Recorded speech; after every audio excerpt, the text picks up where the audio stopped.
கிறிஸ்துக்கள் அன்பான காலைக்கதை நிகழ்ச்சி நேயர்களே, மீண்டும் ஒரு விசை கூட இந்த நாளிலும் கூட இயேசுவின் நாமத்தில் உங்களோடு கூட இணைந்ததில் மிகுந்த மகிழ்ச்சி அடைகின்றேன்.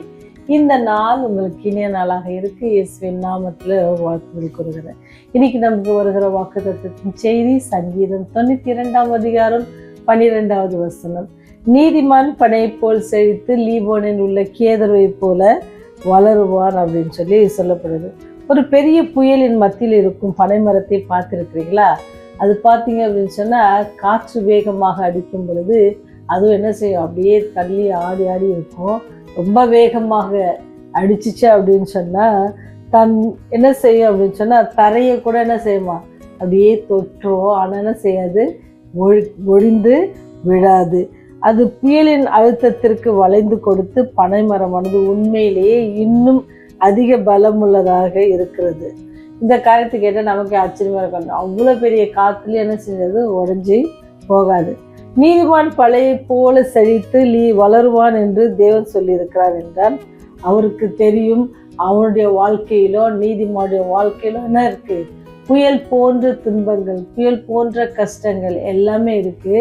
அந்த கஷ்டத்தின் நேரத்திலும் துன்பத்தின் நேரத்திலும் அவன் எப்படி பனை மரம் எப்படி காற்று போகிற வழியில போய் அது ஸ்ட்ராங்காக நின்றுச்சோ, உடையாமல் நின்றுச்சோ, அதே போல நீதிமானும் அவனுக்கு ஏற்படுகிற துன்பங்கள், துயரங்கள், வியாதிகள், கஷ்டங்கள், பிரச்சனைகள் மத்தியில் என்ன செய்வான் அப்படின்னு சொன்னால் அவன் ரொம்ப நேர்த்தியா யாரோட அது ஆண்டவரோடு கொடுக்குற அந்த உறவில் இன்னும் அதிகமாக பலப்படும். நீங்கள் பார்த்தீங்கன்னு சொன்னால் அந்த பனை மரம் இவ்வளோ காற்று இதெல்லாம் தாங்கும்போது அது என்ன பெற்றுக்கொள்ளுதுன்னு சொன்னால் ஸ்ட்ராங்காக இருக்கிறதுக்கு பலத்தை பெற்றுக்கொள்ளுது. திருப்பி அது பழைய நிலைக்கு அது வந்துடும்.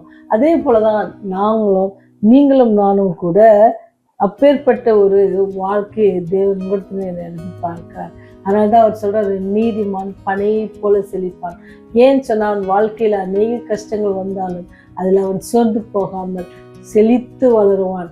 எப்படி கஷ்டத்தின் மத்தியில் அந்த காற்றின் மத்தியில் பனைமரம் தாங்கி கீழே போனாலும் கூட அது நேர்த்தியாக திருப்பி என்ன செஞ்சோமோ அதோடைய இடத்துக்கு வந்துடும். துன்பை, தொல்லை, இகழ்ச்சி, தோல்வி போன்ற காரியங்களை குறித்து என்ன பண்ண மாட்டான், நீதிமான் கவலைப்பட மாட்டான். ஏன்னு சொன்னால் அவனுக்கு தெரியும். ஏன்னு சொன்னால் அவன் அதெல்லாம் அந்த சோதனைகள்லாம் கடந்து வரும் பொழுது அவனுடைய விசுவாசம் எப்படி இருக்குமா, முன்பு இருந்ததை விட ரொம்ப கூடுதலாக இருக்கும். அவன் ஆண்டவரிடத்திலிருந்து அந்த தைரியத்தையும் ஆண்டவரிடத்திலிருந்து அவன் ஒத்தாசையும் அவன் பெற்றுக்கொள்கிறான். நீங்கள் பார்த்தீங்கன்னு சொன்னால் பாலைவனத்தில் பார்த்தீங்க அப்படின்னு சொன்னால் எங்கெல்லாம் பேரிச்சம்பழம் இருக்குதோ அதெல்லாம் பார்க்கும்போது தூரத்துலேருந்து பார்க்கும்போது அங்கே தண்ணி கிடைக்கும் அப்படின்னு சொல்லி நினச்சி பார்ப்பாங்களாம். ஏன்னு சொன்னால் நம்ம வாழ்க்கையில் முன்னேறி செல்வதற்கு அங்கே பார்த்துட்டு அங்கே தண்ணி இருக்குன்னு சொல்லி ரொம்ப அழகாக போகிற மாதிரி நீங்களும் நானும் ஆண்டவரை நோக்கி என்ன செய்யணுமா பிரயாணப்படும். ஏன்னு சொன்னால் அங்கே நமக்கு என்ன இருக்குது, ரட்சிப்பு இருக்குது, அங்கே நமக்கு மீட்பு இருக்குது, அங்கே நமக்கு ஆசீர்வாதம் இருக்குது, அங்கே நமக்கு சுகம் இருக்குது. ஆண்டவருடைய சன்னிதானத்தில் உங்களுடைய இருதயங்கள் நம்ம ஊற்றும் பொழுது ஆண்டவர் நம்மை என்ன செய்கிறாரு, அவருடைய ஜீவ தண்ணீரை கொடுத்து நம்மை தாகத்தை தீர்க்கிறார். நமக்கு என்ன செய்தாரா, அவர் நீதிமான்களாக நம்ம விளங்குபடுவதற்காக நம்ம வாழ்க்கையில் எத்தனை சோதனைகள் பிரச்சனை இருந்தாலும் அவர் நம்மோடு கூட இருந்து நம்ம என்ன செய்யறோம்னு சொன்னால் உறுதியாக அவரை பற்றி கொண்டு நின்று அவருக்கு சாட்சிகளாக இருக்கிறோம். தண்ணீர் அண்டிலே நடப்பதும் கால்வாயின் ஓரமாய் நடப்பட்டதும் வேர்களை விடுகிறதும் உஷ்ணம் வருகிறதை காணாமல் இலை பச்சையாய் இருக்கிறதும் மழை தாட்சியான வருஷத்தில் வருத்தமின்றி தப்பாமல் கனி கொடுக்கிறதுமான மரத்தை போல் இருப்பான். எரேமியா 17:8 எவ்வளோ அழகாக சொல்லப்படுகிறது பாருங்க. அவன் தண்ணீர் அண்டையிலே நாட்டப்பட்டவனாக இருப்பான். யார் தண்ணீர் அண்டையிலே நாட்டப்பட்டிருப்பான்? நீதிமான். நீதிமான் தண்ணீர் அண்டையிலே நாட்டப்பட்டான். தண்ணீர் அண்டையிலே இருந்தோம் அப்படின்னு சொன்னால் செழிப்பை குறிக்கிறது. நம்ம வாழ்க்கையில செழிப்பாகிற காலகமாக இருக்கும். அது மட்டும் இல்லாத கால்வாய் ஓரமாக வேர்களை விடுகிறதும் உஷ்ணம் வருகிறதை காணாமல், உஷ்ண காலத்தில் என்ன செஞ்சிடுமா, இலெல்லாம் காஞ்சிருன்றாங்க, இங்கே அது பச்சையாக இருக்குன்னு சொல்கிறாரு. இவ்வளோ அழகாக சொல்கிறா பாரு. நீதிமான் அவனுடைய வாழ்க்கையில் உஷ்ணமான காலம், கஷ்டமான காலம் வரும் பொழுது அவன் எப்படி இருப்பான்னா, உதிர மாட்டான், காஞ்சி போக மாட்டான், பச்சையாக இருப்பான்.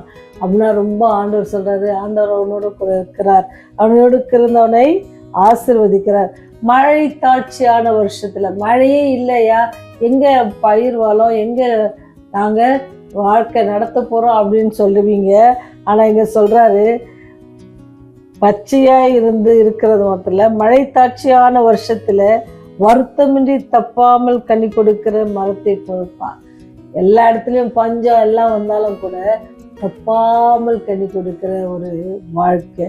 பனையை போல வளருவோம் அப்படின்னு சொன்ன அந்த காரியத்தை வளருது மாத்திரம் இல்லை, காற்றடிக்கும் போது நான் அப்படியே ஸ்ட்ரெயிட்டாக நின்றுன்னு சொன்னால் உடஞ்சிருவேன். அதனால தான் காற்றடிக்கும் போது பனைமரம் அப்படியே எந்த பக்கம் காற்றடிக்குதோ அந்த பக்கம் தன்னை சாய்த்து கொள்ளும். அதே போல் நீங்களும் நானும் நம்மை சுற்றி இருக்கிற எல்லா காரியங்களும் நம்ம ஜெயிக்கணும் அப்படின்னு சொன்னால் நம்ம தேவனை சார்ந்திருப்போம். அவர் எல்லா நெருக்கத்திலும் நம்மை விடுவிப்பார்.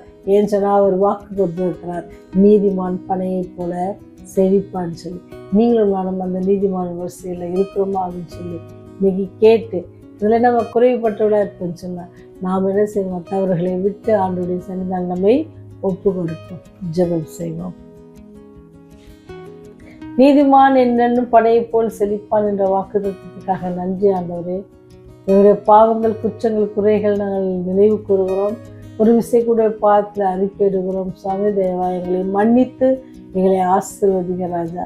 இந்த நாளில் கேட்ட சத்தியத்திற்காக நன்றி செலுத்துகிறோம். பாவிகளாக எங்கள் மேல் நீங்கள் கிருபையாக இருங்க தகப்பனே. ஆண்டவரே, தூரத்திற்கும் சமூகத்திற்கும் தேவனாக இருக்கிற கர்த்தாவே, ஆண்டவரே, சுகவீனமாக பலவீனமாக இருக்கிற பிள்ளைகளுக்காக ஜெபிக்கிறோம் தகப்பனே. சபைக்கு வர முடியாமல் கஷ்டப்படுகிற பிள்ளைகளுக்காக ஜெபிக்கிறோம் தகப்பனே. அவளை ஆசீர்வதிங்க, அவருடைய தேவைகளை சந்தித்தருங்க. ராஜ வருவதை நினைத்தருடுவா. இயேசுவே ஜெபிக்கிறோம் நல்ல தகப்பனே. ஆமென். ஆமென்.